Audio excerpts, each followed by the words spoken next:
leather gloves, we're slapping in hams, popcorn and peanuts, we're working the stands, pink cotton candy, love on a stick, who's chasing the beer, the circle the lips, play ball,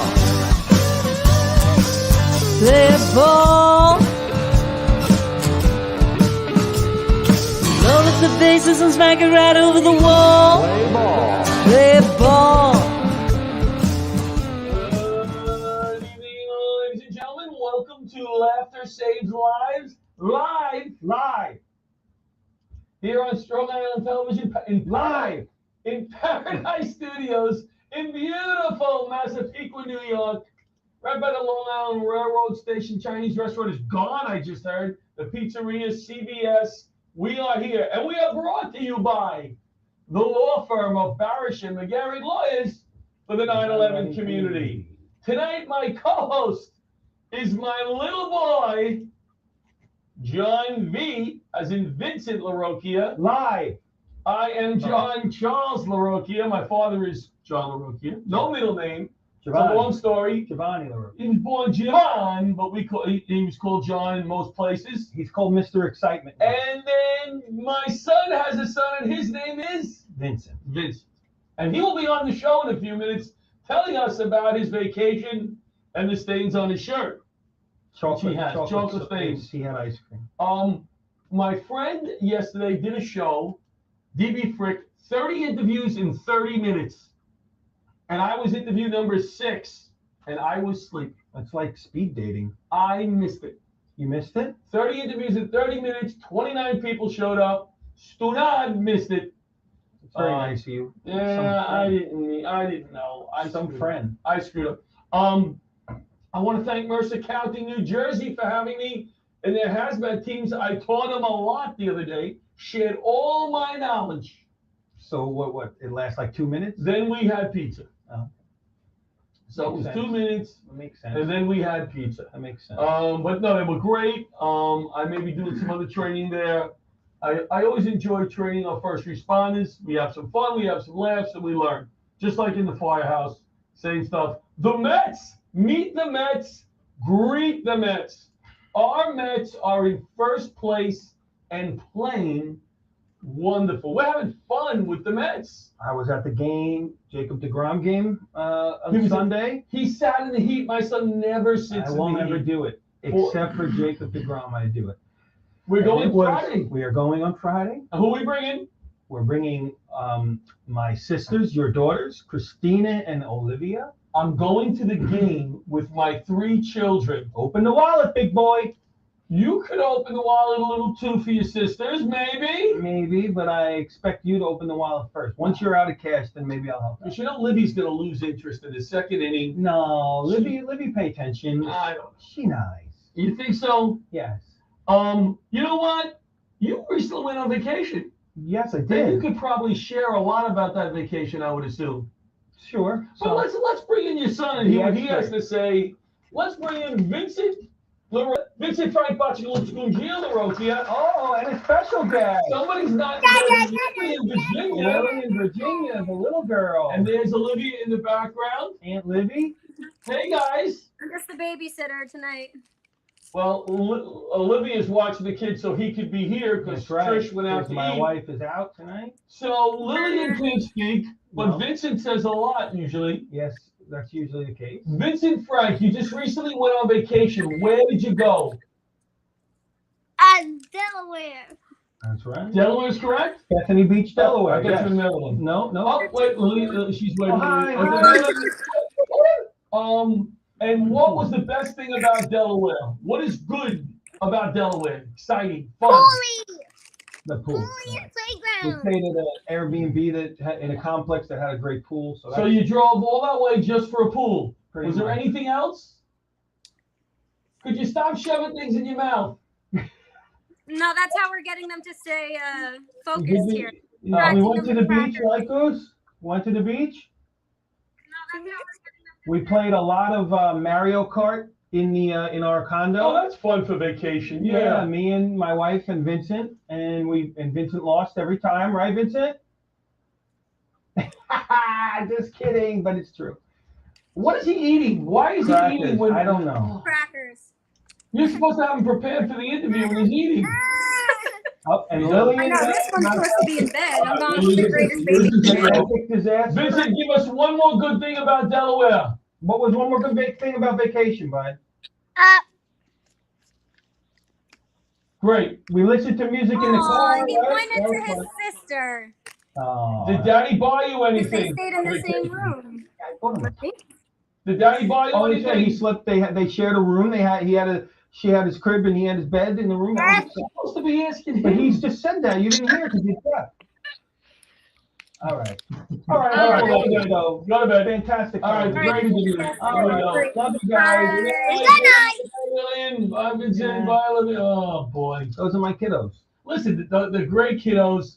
He does a interview. Yeah, he is. You know what I mean? You're the one that pushes for it. I know. Every other week you're like, This is oh, three in a row. You're like, can we have Vincent on? And I keep saying, this isn't going to go well. The other day, Uh-huh. we did the show. We were back at St. Albans Veterans Hospital. That's right. One of You my love it. favorite shows to do. We're Love not it. allowed in the building. There we are. There we are outside in the heat. Mhm. That's less and less and more. Yeah. Or less and less and Stunad. Yeah. That's less bear. And it's Giovanni telling the Hey, joke. that's My that's dad. my grandfather. It was hot. We were under a tree.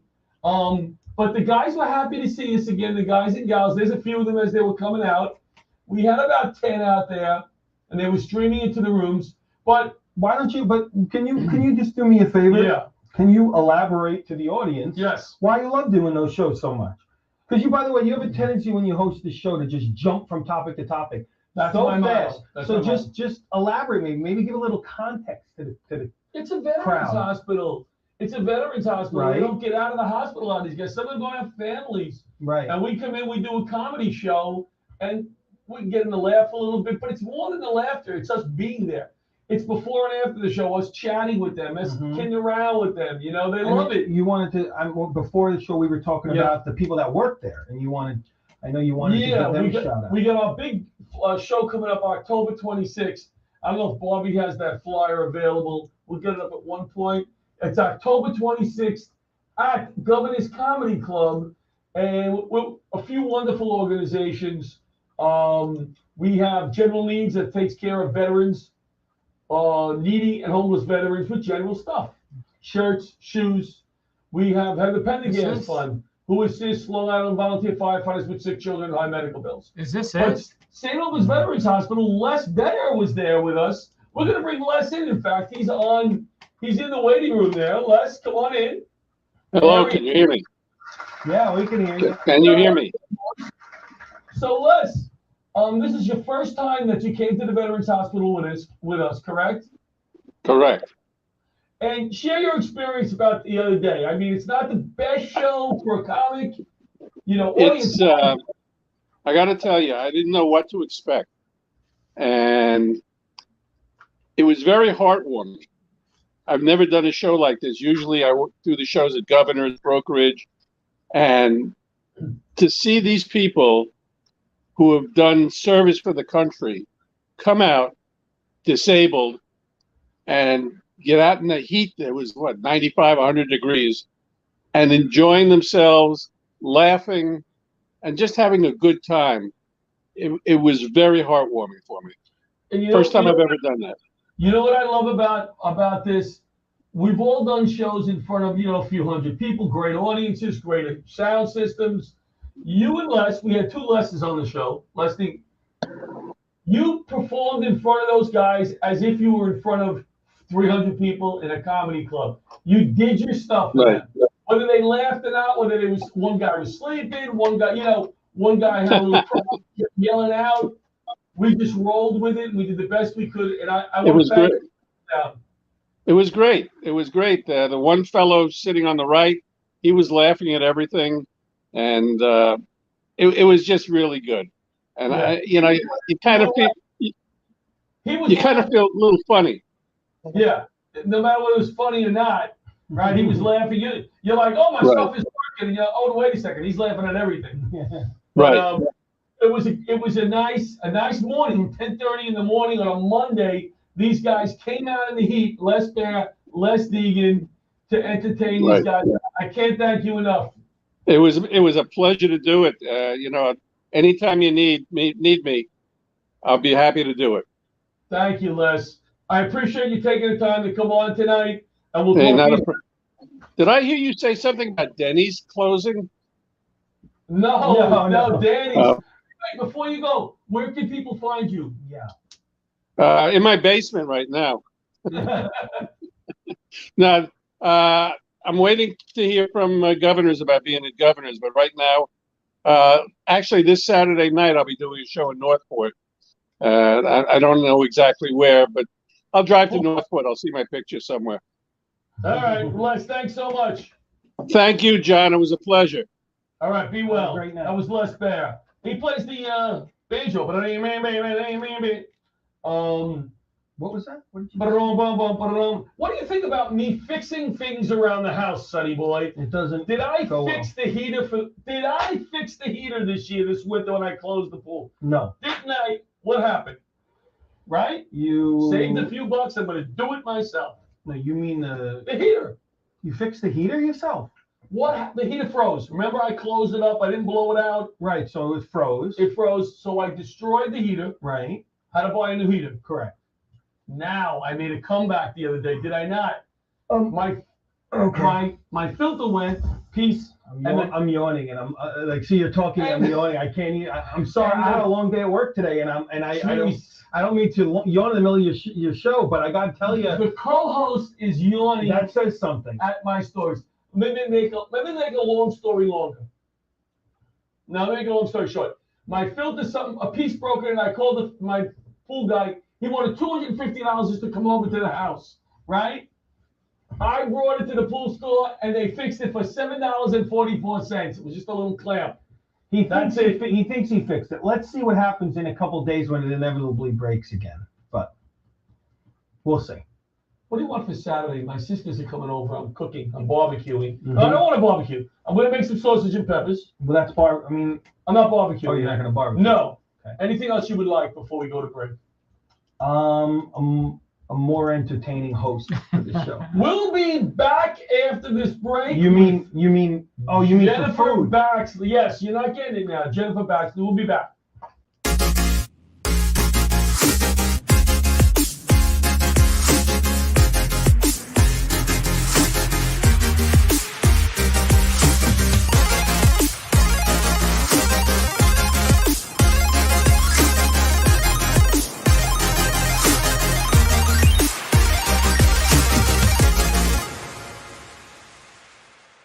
If you spent time downtown on 9/11 or in the 8 months after, you were exposed to toxic air and may be eligible for compensation from the $10 billion 9/11 Victim Fund.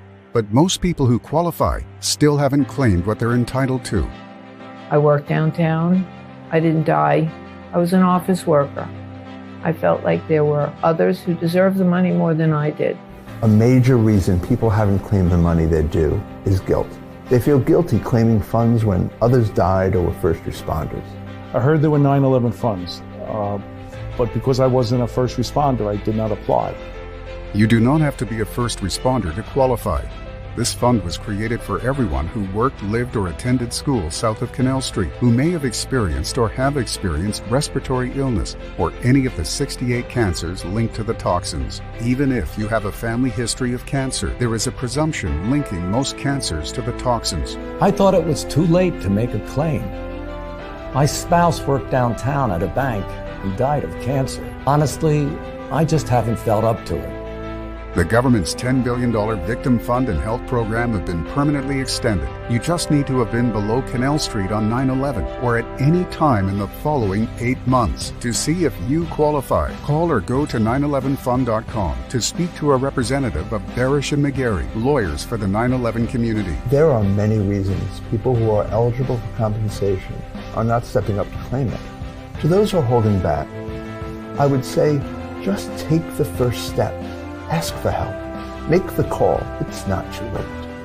I called and I qualified. I qualify.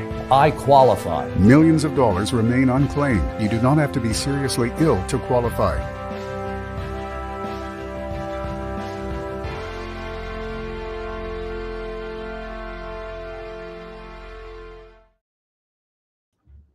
And we're back. If I can keep this guy awake. Oh, stop it. Hey, you want to co-host? Yeah, I'll come down.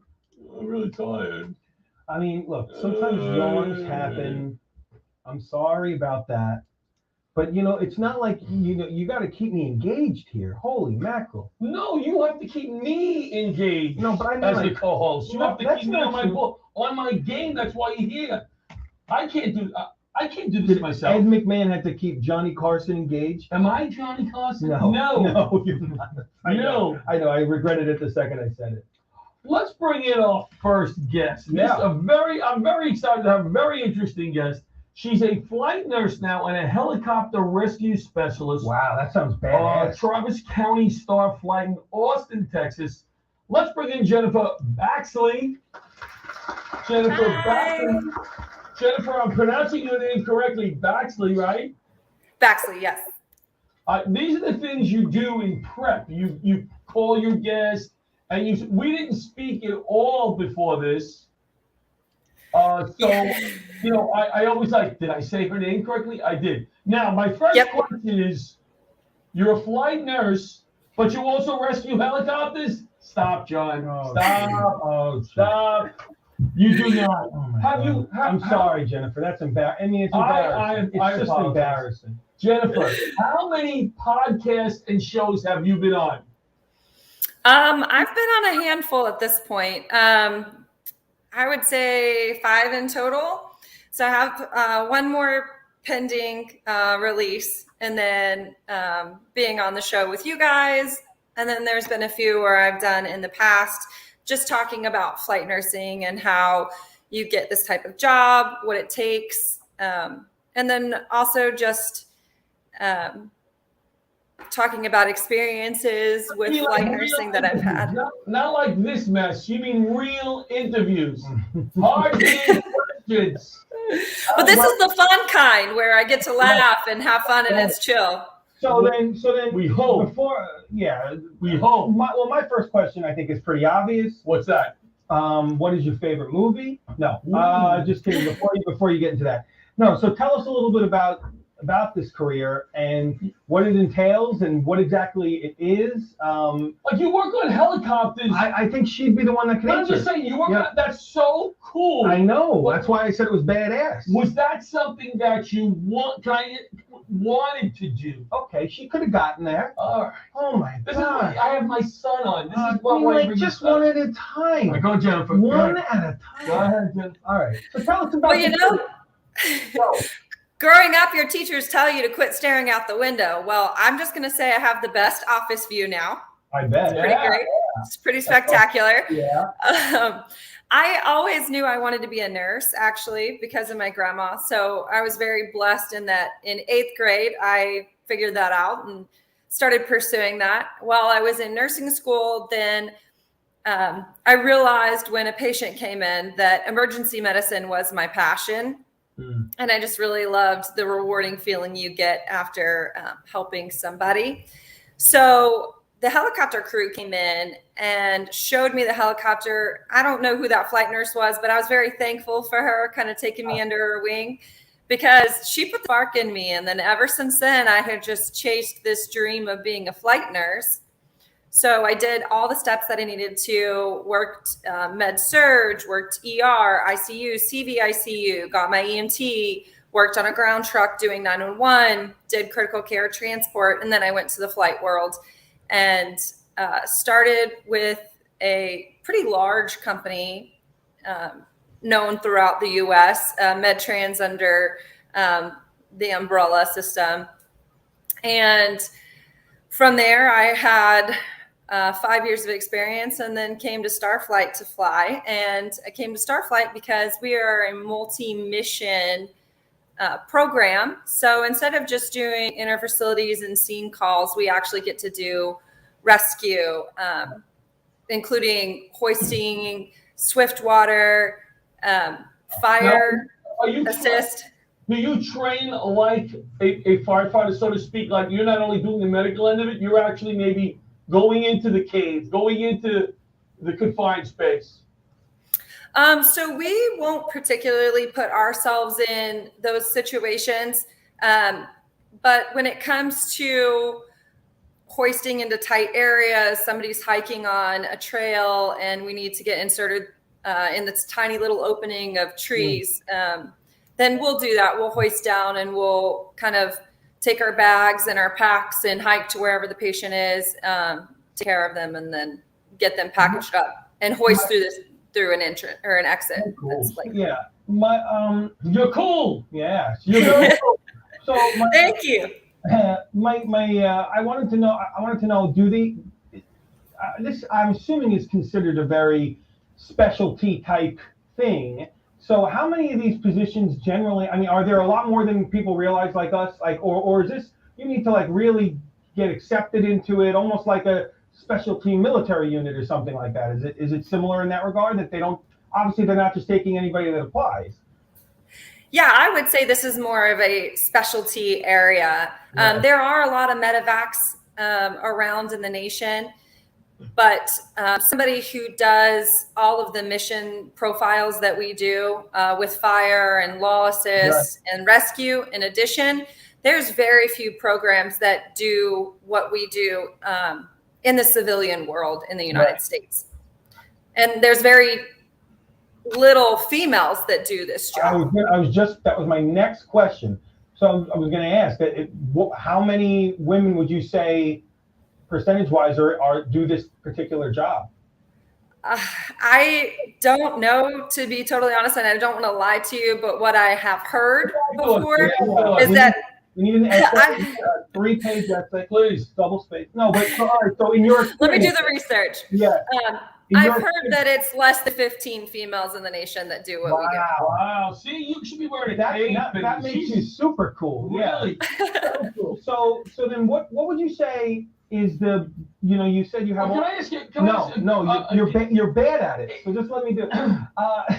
I'm only doing this 5 years. I know. What? No, well, this is my last question. I'm fascinated. This is our last show. Yeah. No. So what would you say? You say you have all this. You get all this experience in the ER and then look at the resume. ENT. ENT is and med surg, all stuff. What would you say is the biggest difference in skill set for you from working in an ER in an emergency coming in to being someone that's on a helicopter and having to do that? I imagine it's obviously tighter spaces. There's all that kind of stuff. But what would you say is the biggest difference between the other experiences you've had in this one? Well, in the flight world, specifically, I would say that our skill set is more broad than a typical nurse in the hospital. We can do chest tubes, we can do intubation, we can do surgical crikes. There's just a wider skill set that is needed when we're on a scene call in the field.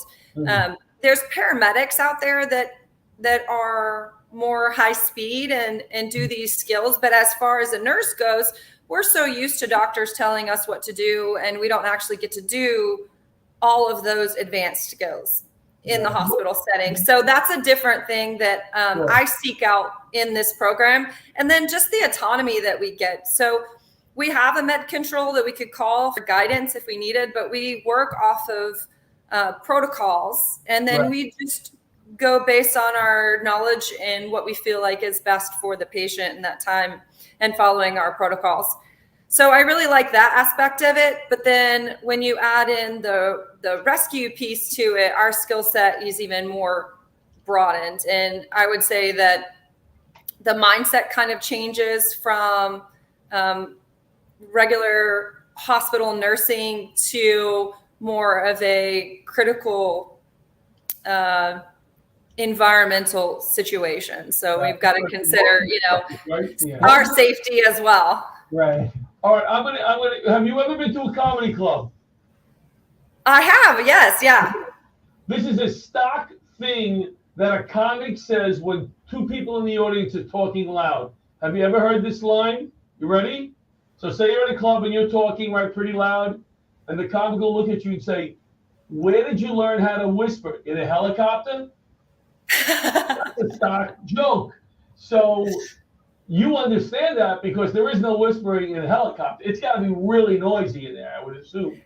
Yeah, it definitely is. And our helicopter in particular is is much larger and louder than most medevacs in our area. So it's definitely a difference. That was a good question. Now, hold on a second. I gotta say something. He's slapping me on the No, table. I gotta say something here. I'm asking her, I feel, good questions. You are. She has so much knowledge.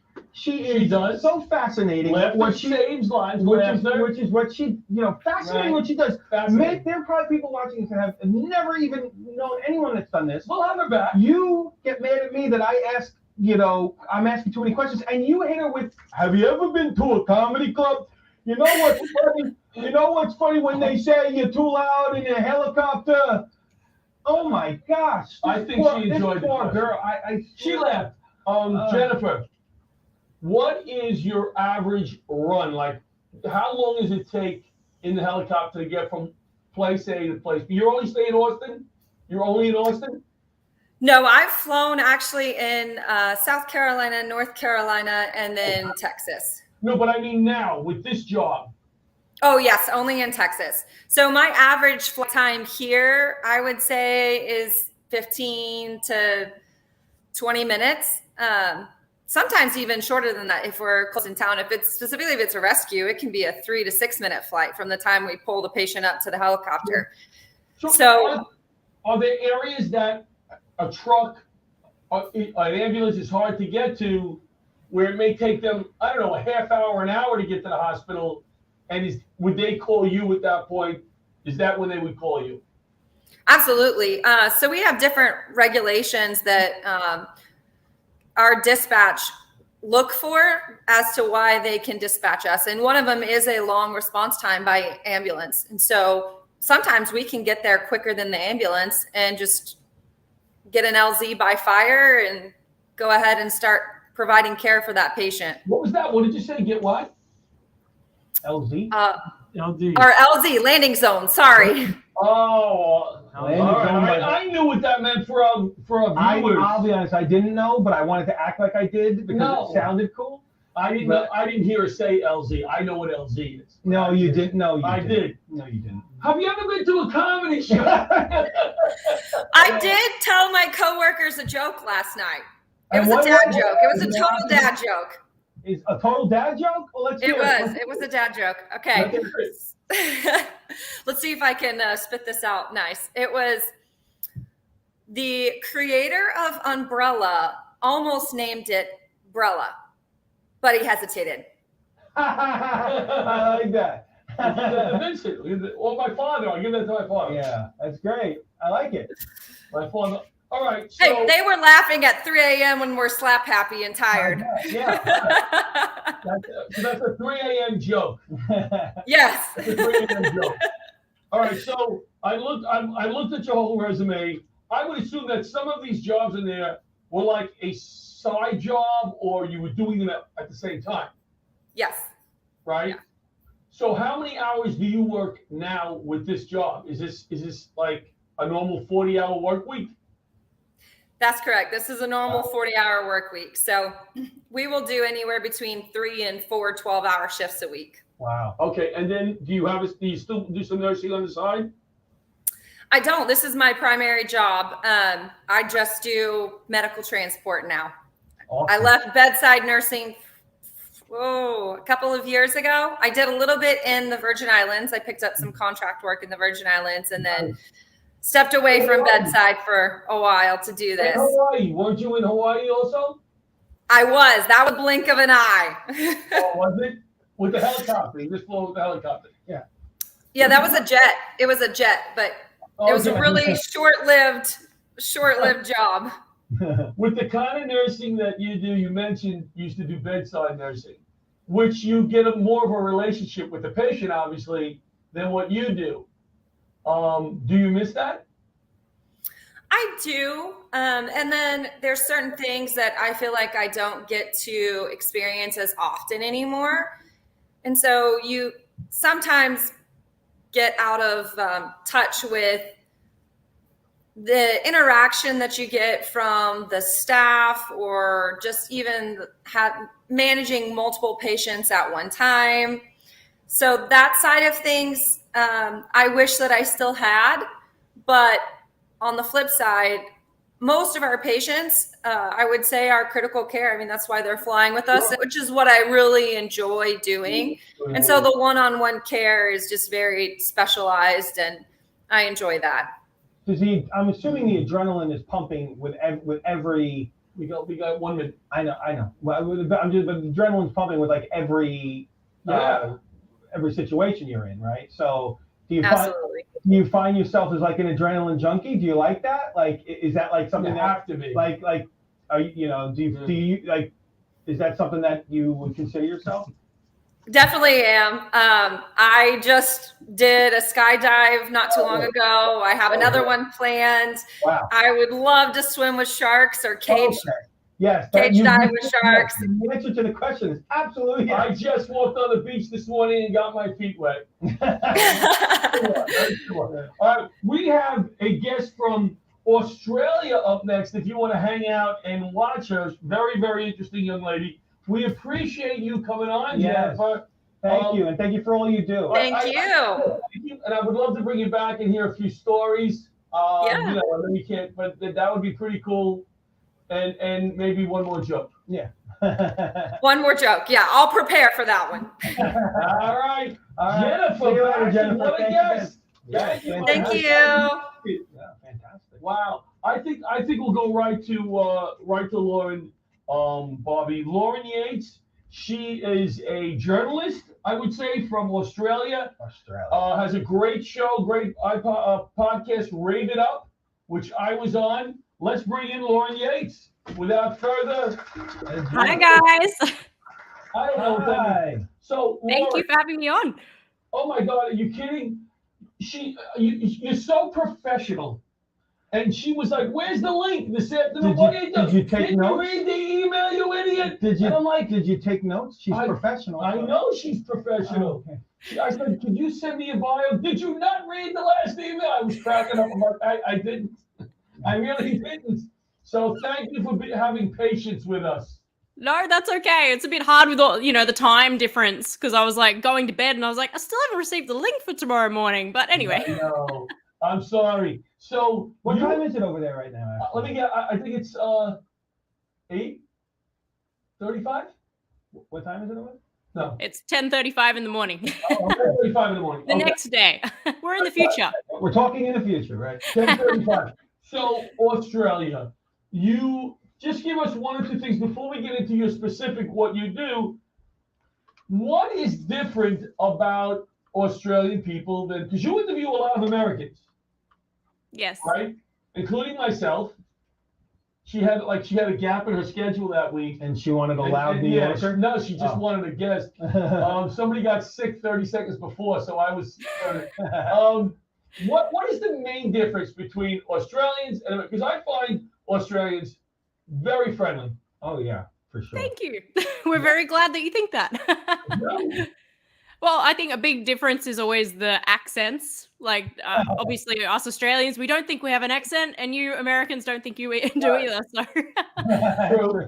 I think that's the big difference. And I always find not even everybody's friendly. Like, everybody I interview is really friendly. I think Australians are a lot more laid back, and I'm sure you Americans can probably agree if you've ever been to Australia. We're just, especially if you go to Queensland as well, up north, where just everybody's so chill. Like, take your time to get places. Yeah, I wish Americans were more chill. I mean, geez. Well, I don't know if we could put all Americans, because there's certain parts of the country. Yes, of course. That I've been in. General, I wish that we as a country could be more chill. Yes. Yeah, I guess it depends where. Same with America, where you are as well. Same with Australia, like Queensland, they're very, very chill.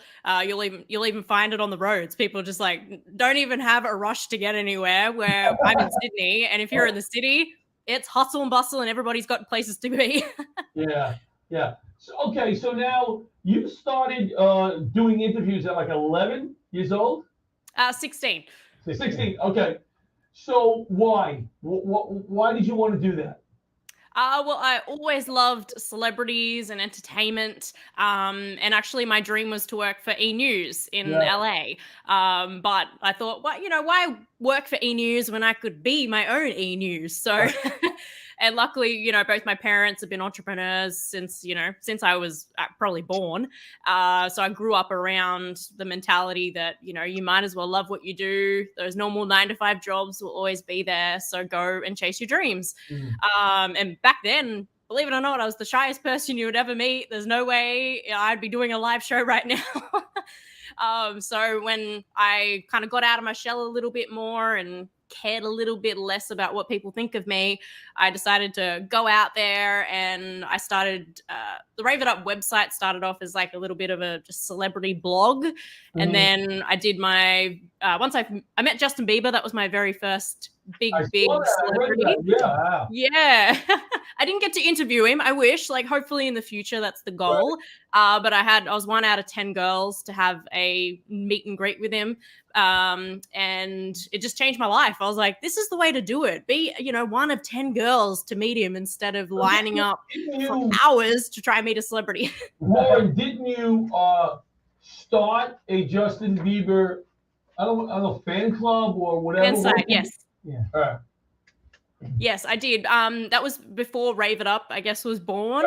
I was a huge Justin Bieber fan, and I decided to write a little bit of a blog just for the fans to kind of read. And it actually became one of the top Justin Bieber fan sites here in Australia. I'm still proud to say that to this day. All that work was paid off. When I eventually got to meet him, I even got an extra CD signed and got to give it away, and fans just loved that. But as you can probably imagine, I got sick of just writing about Justin Bieber all the time. So I wanted to write about other celebrities, and that's when I started the Rave It Up website. And when I eventually did my very first interview, I was like, I love this. I love hearing about people's stories, and because everybody has one. It doesn't matter whether you're a celebrity or not, but to be able to have that one-on-one, I guess, connection with somebody and really talk about their lives. You do a good job of relaxing the guests and getting the best out. Well, I watched a few of your other interviews, but the way you interview people, you make them feel so relaxed. So is there anybody that you've interviewed that you got something out of that was kind of interesting that you didn't expect? I think everybody. Like, John, I knew you had an incredible story, but I still got even more out of you than I thought of. I wouldn't, originally. So I think everybody has a little bit that I don't expect. Like, I go in with the questions that I want to ask, and then I'll just come up with some random stuff on the spot as well. People obviously think Hugh Jackman would have been my favorite interview, and like, I love him, and it was a very exciting interview, but it still wasn't my favorite. I'm known for my in-depth interviews, you know that, John. So I had to only do like a 9 minutes from me walking in the door. Right. So it only really turned into a 7-minute interview, and that was really difficult. I'd love to do a whole maybe hour interview with him in the future. That's on my to-do list. He's from Australia? Yes. Okay. Sure is. Do you know? Yes. In fact, he was in a movie called. I'm not a fan. I'm not a fan of his. What I mean by I'm not a fan is it's not somebody I follow. It's not that I don't like him when I say I'm not a fan. I know. We all know. Do you know Jim Delakis, the comic? I think you mentioned him in our interview, and I interviewed you. I'm going to introduce you. He'll be a great interview for you because he goes back and forth. I'm always up for new guests. Please do. He's great. He's great. I actually. My question is, as somebody who has loved interviewing people for as long as you have, who is your inspiration? Who's the person you try to emulate? Who would you like to, if you could see yourself in 20 years and say 20 years? Well, I've been doing it for 12, John, so I think easily you can get to 20. But whose career would you love to copy? I know this probably sounds very cliched, but Oprah, I have loved her from day dot. I think even what she's continuing to do after the show is incredible. Like, I've always loved her interview style. She's just, like John said, I'm very similar to her too, that she just relaxes people in such a great way, and she really respects people as human beings, because that's been my biggest thing since I started. I hated watching interviews that we treated them like celebrities, not human beings, and we put them up on a pedestal.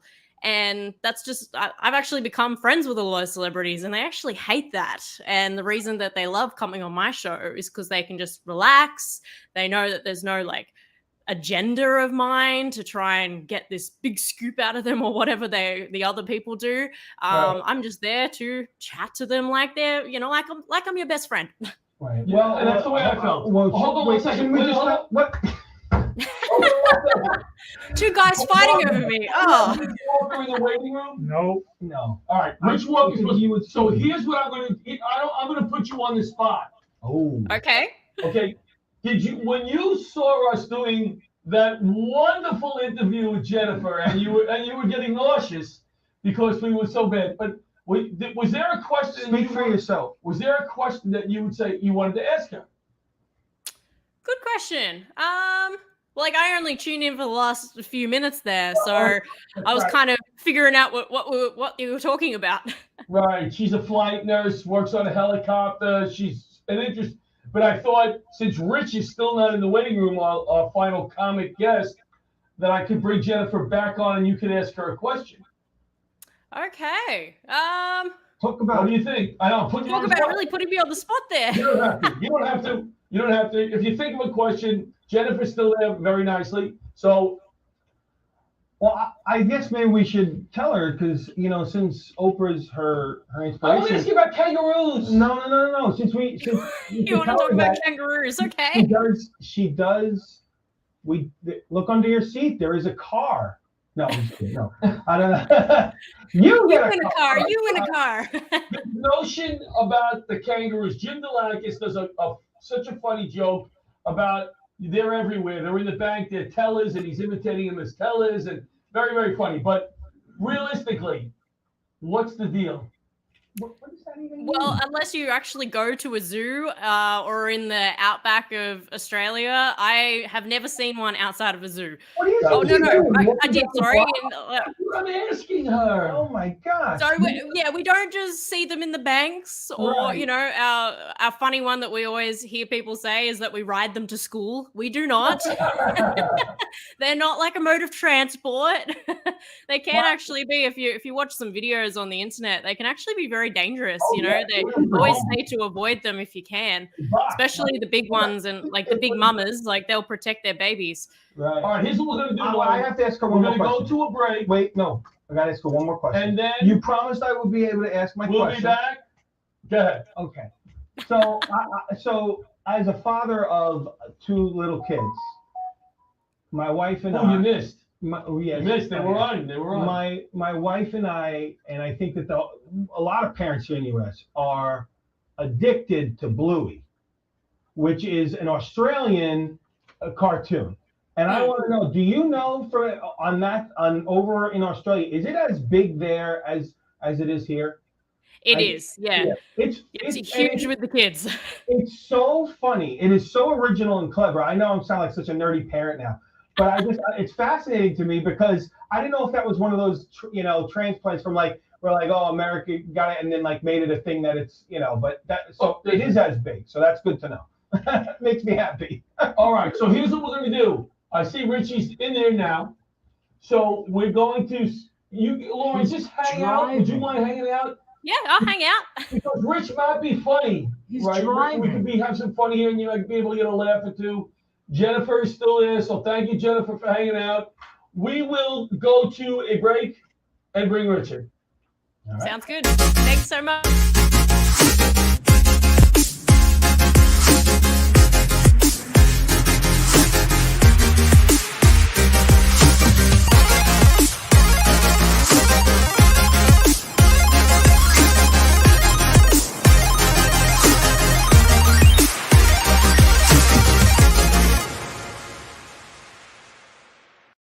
Hi, I'm Gretchen Rossi. And I'm Arthur Lee, the creator of LifeVac. We're here today to announce that to date, LifeVac has saved hundreds of lives of people who almost died due to choking. People may not realize that on average, 14 people a day die from choking-related incidents.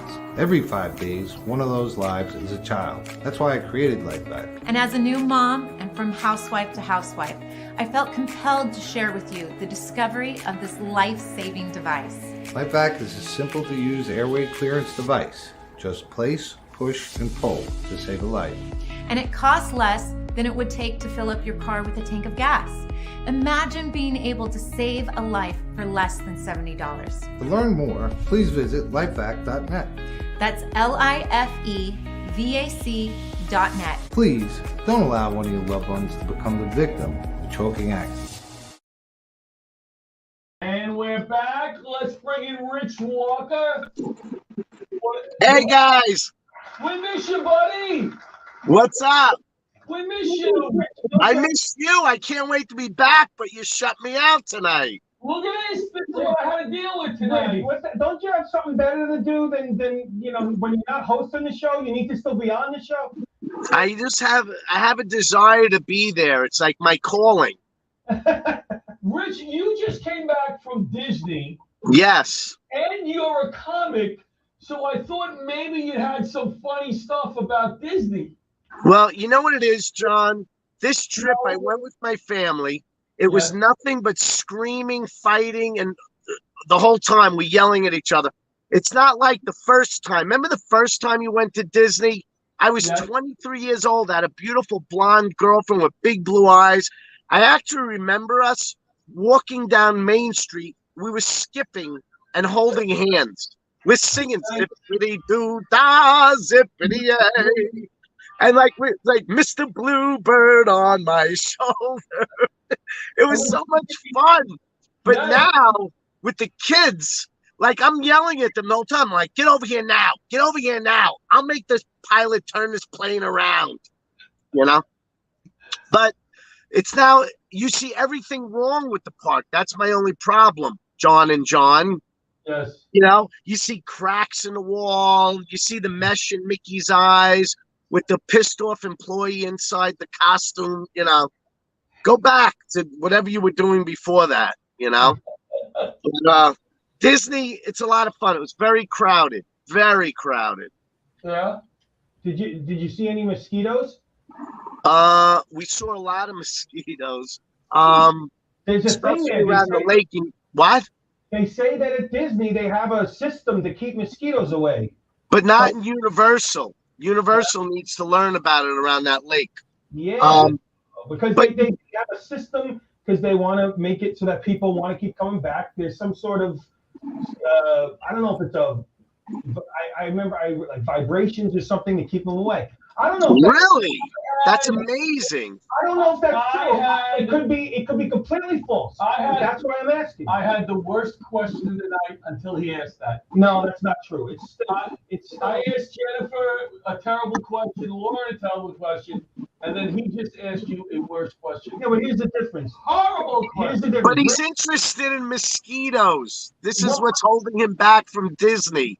That and I mean a plethora of things. But did Vincent go yet? The general fact that it's in Florida. But beyond that, Rich knows us. So if I ask a bad question, it's not such a big deal. He covers it. But the other guests are very professional, Very nice intelligent people, and tonight. then you just say things. They'll never come on again. That's why I wanted them to hang out as long as possible because they were not very happy with my organization. Get back to Rich. Get back to Rich. Yeah. Well, listen, you guys are lucky because I'm kind of an expert on Florida insects. Mm-hmm. So, John, it was a great question. Thank you, Rich. Alligators. Were there any alligators in the park, Rich? No, there was no alligators. Kangaroos. Did you have any kangaroos in the park, Rich? This was Florida. Oh, and unless they got out of Animal Kingdom, then we didn't have any alligators or kangaroos. What was the best park? But there was a sloth. What was the best park you went to? The best part, well, we loved, actually, we couldn't decide. We were flip-flopping between Disney and Universal every other day. You know what we loved? Highly recommend Volcano Bay. It's part of Universal. You would think they recreated Hawaii. It was beautiful, beautiful. Maybe Jennifer would like to go there since she only spent a few minutes in Hawaii, she said. Oh, look at that. Well, Jennifer, it's for you. They have a volcano that goes off every 10 minutes. They got everybody in the park clapping over their heads to make it go. So much fun. So much fun. I'm about to go see a real volcano in Iceland in a week. Wow. Oh my God. Is it active? Yes, it just erupted last week. Oh, wow. So now this is an enticing trip to go on? Absolutely. She's going to take her helicopter and they're going right into the volcano to check it out. You know that adrenaline rush thing we talked about? Yeah. Boy, is that ever. Yeah. Well, this is kind of in the world of safety, but it was a lot of fun. How about the gift shops? Now, I haven't been to Disney in a while. Do they have gifts? How does it work? Do you pay? Let me explain one thing. It was a setup? We're setting them up for something? No, there's no setup. Listen, guys. Yeah. If you love gift shops, this is the capital of gift shops. You leave a gift shop and it dumps you into another gift shop. That's how many there are. It's like I've never seen so many, but we've learned we steamroll right through. We don't look. You put your blinders on and keep going. The last day I had to buy each one a plush stuffed animal thing, but I got away pretty good. Food, very expensive in Disney. We ate at Universal Studios $200 for lunch. No. We ate at a restaurant. It was a restaurant, beautiful restaurant, but still they got us. But you know what? It costs billions of dollars to run these parks, so I have to side with them a little bit. You can't do it for less. I don't know how they do it for less. When we went, we bought the turkey. Remember the turkey legs? Yeah, and he brought them back to the hotel because he didn't want to waste them. I didn't want to waste it. The turkey. Oh my God! So he had to carry around stinking turkey legs. He brought them back to the hotel, and then on top of that, he didn't want to go to breakfast one morning, so he bought eggs, and he put a teacup. Yes, you did. A teacup with water. Put the egg in and thought he would hard boil it in the microwave and it exploded. That's what he did. John, you're on vacation. Don't even get me started. My wife has her window open in the hotel. Right. Has to be open. The window has never been open. If you went outside the hotel, it's not even allowed. 400 rooms and only one window was open in the whole hotel. You can see it from the outside. I get. What's that? The one room without air conditioning? At Volcano Bay, we actually got drunk in Volcano. I don't drink. I'm not a drinker, but they were giving like double shots in a $12 drink. You know what that would cost in New York? Forget about it. Well, listen, Jennifer, don't have any drinks when you're near the active volcano. So be very, very careful. Just a little advice. Do you get to drink before you go anywhere near the volcano? Yeah. Well, maybe you could bring an egg in a glass of water and boil it and see if it explodes. Well, listen, Richie, thank you for coming on after your busy week with the vacation and all that. You're going to be back here next week co-hosting, right? I'm back next week. John, thanks so much for filling in. Hey, it's my pleasure. I almost fell asleep once, but beyond that. I'm going to miss him next week, Rich. What? I'm going to miss him next week when you're here. Oh, why? You're not going to be there? He's being sarcastic. Bust my balls. Can I say bust my balls? Oh, I got you. Yes. Lauren, thank you so much. It'll be great to be back. Hi, Bobby. Hi, Butch. Lauren, thank you. Yes, all right. Thank you for, Lauren, thank you for working with the time difference. No, happy to. Thanks for having me. What a fun show. You're awesome, and keep going. You're gonna be huge one day. I know it. Yes. Thank you. Thank you, Jennifer. We'll have you back again. Yeah. See you, Jennifer. Enjoy your vacation. Thank you. Like, sure, Appreciate it. Thanks, guys. Yeah, be safe near the volcano. Be safe. Have a safe trip. We're getting all set up for the show and with a nice backdrop. And Rich, maybe pay attention to the road. Yeah. I'm going back to the concert. All right, enjoy. Good night, everybody. Have fun at the diner. Live. Take care. We're going to the diner. Live. Over there.